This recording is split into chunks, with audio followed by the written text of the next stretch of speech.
Hello viewers, আসসালামু আলাইকুম। কেমন আছেন সবাই? আশা করছি যে যেখানে আছেন অনেক ভালো আছেন। ইরা ব্লগে আপনাদের সবাইকে স্বাগতম জানাচ্ছি নতুন আরও একটি রেসিপি দেখার জন্য। আজকে আমি আপনাদেরকে কাঁচা আমের টকঝাল মিষ্টি আচার তৈরি করে দেখাবো। এই আচারটা অনেক বেশি মজার হয়, ছোট বড় সকলে এই আচারটা অনেক বেশি পছন্দ করবে। খুব সহজেই বানানো যায় এই আচারটা, আর 1 বছর ধরে সংরক্ষণ করে খেতে পারবেন। তো চলুন দেখি কিভাবে তৈরি করছি এই আচারটি।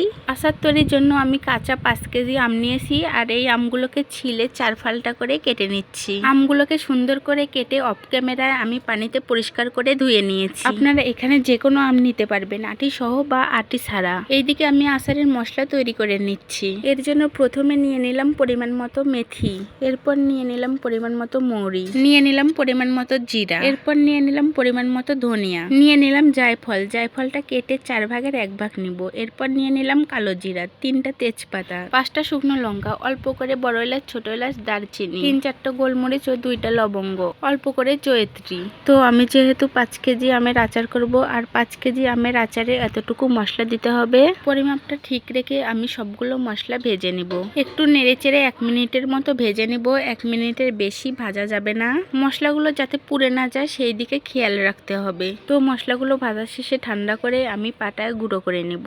মশলাগুলো গুঁড়ো করা শেষে আমি পরিমাণ মতো বিট লবণ গুঁড়ো করে নিব। বিট লবণ ও মশলাগুলো সুন্দর করে গুঁড়ো করে নিয়েছি। এখন আচার তৈরির জন্য চুলায় কড়াই বসিয়ে দিব। কড়াইয়ে দিয়ে দিব পরিমাণ মতো সরিষার তেল। এখানে আমি 250 গ্রাম সরিষার তেল দিয়েছি। তেল গরম হয়ে গেলে এর মধ্যে দিয়ে দিচ্ছি পরিমাণ মতো থেতে করে রাখা রসুন। তো এই রসুনটাকে আমি লাল করে ভেজে নিব। রসুনগুলো লাল হয়ে গেছে, এবার এর মধ্যে দিয়ে দিলাম কেটে রাখা আমগুলো দিয়ে একটু নেড়ে চেড়ে নিব। এবার এর মধ্যে দিয়ে দিলাম পরিমাণ মতো হলুদ গুঁড়ো, দিয়ে দিলাম স্বাদ মতো লবণ ও পরিমাণ মতো শুকনো লঙ্কার গুঁড়ো। এবার আমগুলো একটু নেড়ে চেড়ে দিয়ে দিলাম গুড়ের পরিবর্তে আপনারা চিনি দিয়েও আচারটা করতে পারবেন। এখানে আমার 5 কেজি আমের জন্য 3 কেজি পরিমাণ গুড় লেগেছে। এবার আমগুলোকে গুড়ের সঙ্গে ভালোভাবে মিশিয়ে নেব। এবার আচারগুলোকে সুন্দর করে নাড়তে থাকবো যতক্ষণ পর্যন্ত আচারগুলো না হয় ততক্ষণ অবধি। এবার এর মধ্যে দিয়ে দিলাম অল্প করে কালো সরিষা বাটা। কালো সরিষার পরিবর্তে আপনারা সাদা সরিষাও ব্যবহার করতে পারবেন।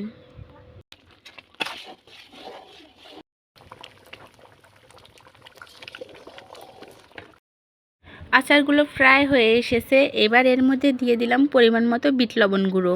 বিট লবণের পরিবর্তে আপনারা চাইলে সাদা লবণও ব্যবহার করতে পারবেন। এবার দিয়ে দিলাম ঘরে তৈরি করা সেই আচারের মশলার গুঁড়ো। এবার আচারের সঙ্গে মশলাগুলো সুন্দর করে মিশিয়ে নেব। মশলা গুঁড়োগুলো দেওয়ার পর নেড়ে চেড়ে আচারের এক্সট্রা পানিগুলো শুকিয়ে নেব। এবার দিয়ে দিলাম একটা লেবুর রস। আমের আচারে অবশ্যই লেবুর রসটা দেওয়ার চেষ্টা করবেন, তাহলে আচারটা অনেক দিন পর্যন্ত ভালো থাকে এবং খেতেও অনেক মজা লাগে। এবার আচারটা অনবরত নাড়তে থাকবো। নাড়তে নাড়তে একটা সময় দেখবেন আচারের কালারটা চেঞ্জ হয়ে গেছে। এই সময় আচারটা নাড়ার উপরে থাকবেন যাতে আচারটা পুড়ে না যায়।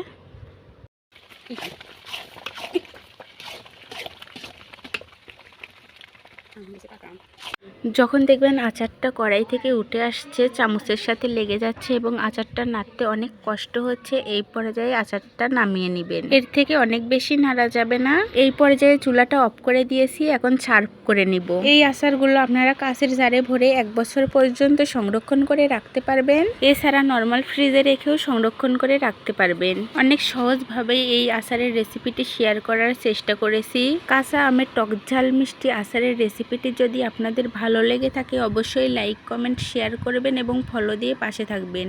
আজকের মতো এখানেই বিদায় নিচ্ছি। ফিরে আসবো নতুন একটি ভিডিও নিয়ে। এই পর্যন্ত সবাই ভালো থাকবেন, সুস্থ থাকবেন। আল্লাহ হাফেজ।